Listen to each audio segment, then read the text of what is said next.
میرے دونوں شہزادے الحسن والحسین سیدہ شباب اہل الجنہ، حسن حسین جنتی جوانوں کے سردار ہے، جنت کی سرداری اپنے مناسب کو عطا فرمائی ہے۔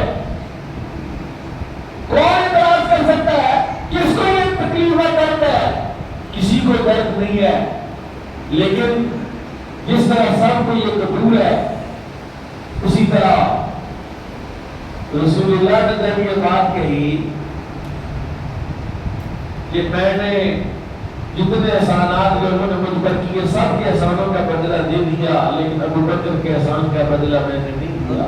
سبحان اللہ۔ ابو بکر صدیق اپنے گھر میں موجود ہے،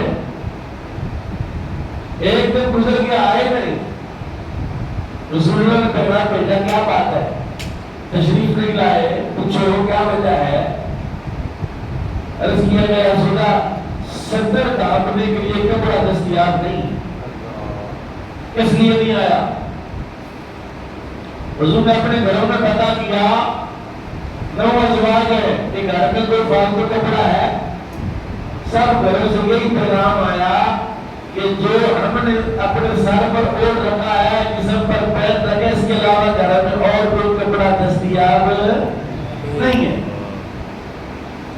رسول اللہ نے پیغام بھیجا سیدہ خاتون جنت سیدہ فاطمہ الزہرا کے گھر میں پیغام بھیجا، کوئی کپڑا ہے تو بھیجو۔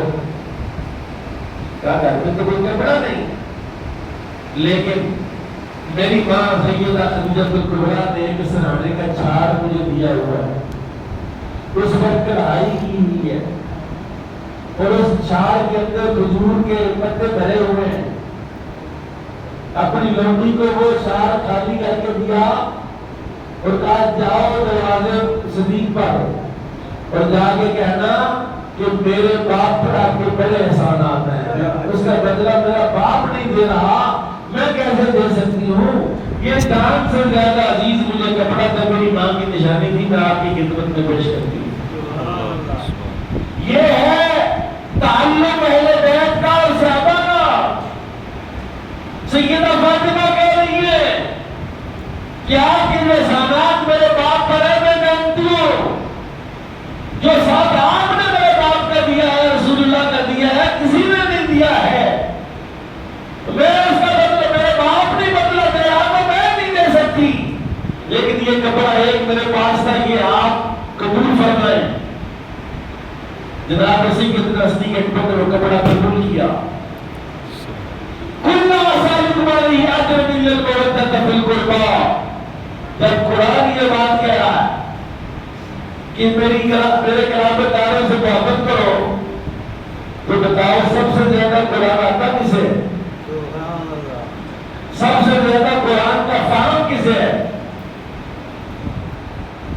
سورہ نصر نازل اذا جاء نصر اللہ والفتح ورأيت الناس يدخلون في دين الله افواجا۔ سامنے سنی، صدیق اکبر نے سنی تو رونے لگے۔ مجلس موجود لگی ہوئی ہے، ایک بندہ رو رہا ہے، روتے روتے اس کی بات یہ سب پریشان ہے کہ بات تو کوئی ہوئی نہیں، ان کو کیا ہوا، کیوں رو رہے ہیں؟ پوچھا جناب کیا بات ہے؟ کہا قرآن نہیں پڑھا، جو سورت نازل ہوئی ہے وہ پڑھی تھی توڑنے کی؟ کہا کیا اس میں؟ کہا اس میں رسول اللہ کے جانے کی خبر ہے۔ اذا جاء نصر اللہ والفتح ورأيت الناس يدخلون في دين الله افواجا۔ جب اللہ کی نصرت اور مدد آ گئی ہے اور تم دیکھو گے کہ لوگ فوج در فوج دین میں داخل ہو رہے ہیں، یہ خبر ہے رسول اللہ کے وصال کی۔ اس ابو بکر صدیق کو اس آیت کی سمجھ نہیں۔ اِلَّا الْمَوَدَّةَ فِي الْقُرْبَى، میری اہل بیت سے، میری قرابت داروں سے محبت کرو، اور کتنی محبت کرو، کتنی محبت کرو کہ حضرت مولا علی شیر خدا ساتھ تھے، جناب صدیق اکبر گزر رہے، حضرت امام حسن کو اٹھایا اپنے کندھے پر بٹھا دیا اور فرمایا اے علی جانتے ہو یہ اس کی شکل تمہارے اوپر تو نہیں، دیکھو یہ کس کی طرح دیکھتا ہے؟ یہ میرے آقا محمد رسول اللہ کی طرح دیکھتا ہے۔ حضور نے فرمایا حسن جو ہے وہ سر سے لے کر سینے تک میرے مشابہ ہے، حسین سینے سے لے کر پاؤں تک میرے مشابہ ہے، اور یہ دونوں شہزادے ملے تو شبیہ مصطفیٰ بنتی ہے۔ اور حضرت ابوبکر صدیق نے کندھے پر بٹھایا اس نسبت سے کہ رسول اللہ کا شہزادہ ہے، رسول اللہ سے، اور ان کا باپ حضرت مولا علی ساتھ ہے۔ نگاہ چھڑ میرا پتر تیرا نہیں کام میرے پتر۔ اور اس بات پر لوگوں کو اعتراض ہے اور سمجھ نہیں آ رہی کہ سیدہ ام کلثوم سیدہ فاطمہ زہرا کی 3 بیٹیاں تھیں، اور انہوں نے اپنی تینوں بیٹیوں کا نام اپنی بہنوں کے نام پر رکھا۔ جو 3 بہنیں تھیں رقیہ، ام کلثوم اور سیدہ زینب سلام اللہ علیہا، اپنی بیٹیوں کے اپنی بہنوں کے ساتھ اظہار محبت کیا ہے کہ بیٹیوں کا نام بہنوں کے نام پر رکھا، اور پھر اپنی ایک بیٹی کا نکاح فاروق اعظم کے ساتھ کیا۔ آپ مجھے دیانتداری سے بتائیں، کوئی بندہ اپنے دشمن کو اپنی بیٹی کا رشتہ دیتا ہے؟ اور بولو تو صحیح، بڑا بھی کیا گزرا بندہ ہو اپنی بیٹی کا رشتہ کسی اپنے دشمن کو نہیں دیتا۔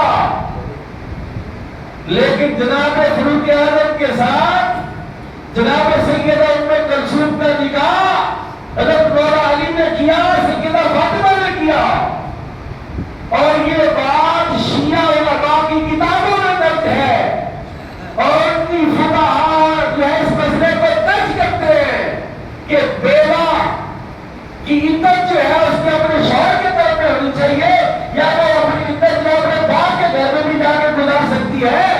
وہ یہ لکھتے ہیں کہ جب فاروق اعظم کی شہادت ہوئی، حضرت مولا علی اپنی بیٹی ام کلثوم کو لے کر اپنے گھر آ گئے، ثابت ہوا کہ بیوہ کی عدت اپنے گھر میں بھی جا کے اپنے باپ کے گھر میں بھی پوری ہو سکتی ہے۔